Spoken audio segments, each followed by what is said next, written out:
Business basically. এটা এক ধরনের কনসালটেন্সি বিজনেস ছিল, বই ছাপানোর বিজনেস ছিল। আমার দেশের বই ছাপাতে হয়েছে অন্য দেশে গিয়ে। কেন?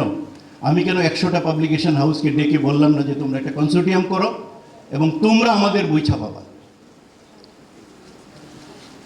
কত বড় ব্যর্থতা আমাদের। মাউশির ডিজি একজন দুর্নীতিবাজ, 200 কোটি টাকার দুর্নীতির মামলা ছিল তার বিরুদ্ধে। তাকে রেস্কিউ করার জন্য পাবলিক সার্ভিস কমিশনের মেম্বার করে দেওয়া হয়েছে।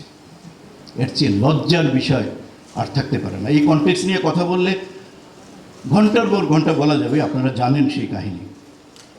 আমাদের মিডিয়া মিসলিডিং ছিল, স্যার যেটা বলেন মুখলেসুর রহমান স্যার, কতিপয় মিডিয়া, সবাই না। আমি মনে করি যে বেশিরভাগই আপনারা চাচ্ছিলেন যে মিডিয়া ভালোভাবে চলুক, সত্যি কথাগুলো বলুক, কিন্তু কতিপয় মিডিয়া বলেননি। আমাদের বড় ব্যর্থতা। একটা স্টেট তো আসলে ইনস্টিটিউশনগুলোর উপর, একটা কার্যকর স্টেট কিন্তু এই ইনস্টিটিউশনগুলোর উপরই দাঁড়িয়ে থাকে। যদি এগুলো সবাই কার্যকর থাকে ইনস্টিটিউশনগুলো, তখন কিন্তু রাষ্ট্র কার্যকর থাকে। সোশ্যাল ইনস্টিটিউশনগুলো ঠিকভাবে কাজ করেছে তাও বলা যাবে না। হেফাজত চেষ্টা করেছিল, একটা পর্যায়ে গিয়ে তাদেরকে এমনভাবে স্তব্ধ করে দেওয়া হলো যে তারা কথাই বলতে পারল না। দুর্ভাগ্য, তাদেরকে আমরা দেশের জনগণ মনে করি নাই। চেষ্টা করছে মানুষের কাজের থেকে আমার হায়ারার্কিকে ঠিক করার জন্য। তো এটা কিন্তু ঠিক নয়। একজন ক্লায়েন্ট যিনি আপনার আমার কাছে আসবেন, তিনি সরাসরি আপনার সঙ্গে কথা বলবেন এবং তার কোনো প্রবলেমটা আপনি শুনতে হবে।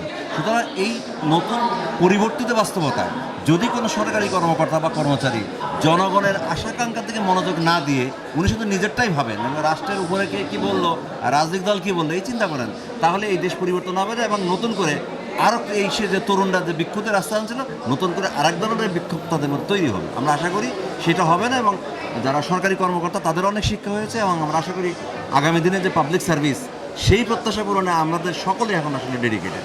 আশা করি পরিবর্তন হবে এই দেশে।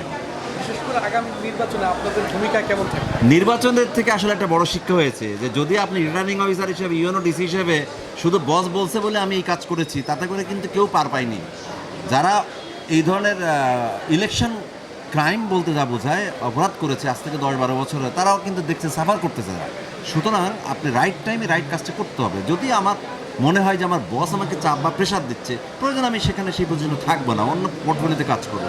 সুতরাং সামনে একটা ফ্রি, ফেয়ার এবং জনগণের আকাঙ্ক্ষী একটা নির্বাচন করার জন্যে আমার সমস্ত কলিগ যারা আছেন তাদের সবাইকে অনুরোধ করি তারা ভয়ভীতির ঊর্ধ্বে থেকে, রাগ অনুরাগের বিরাগের বশবর্তী বাইরে থেকে মানুষ যাকে ভোট দিতে চায় তাকে যেন ভোট দেওয়ার সুযোগটা করে দেওয়া হবে। কে জিতবে, কে আসবে না আসবে, এটা আমাদের ব্যাপার না।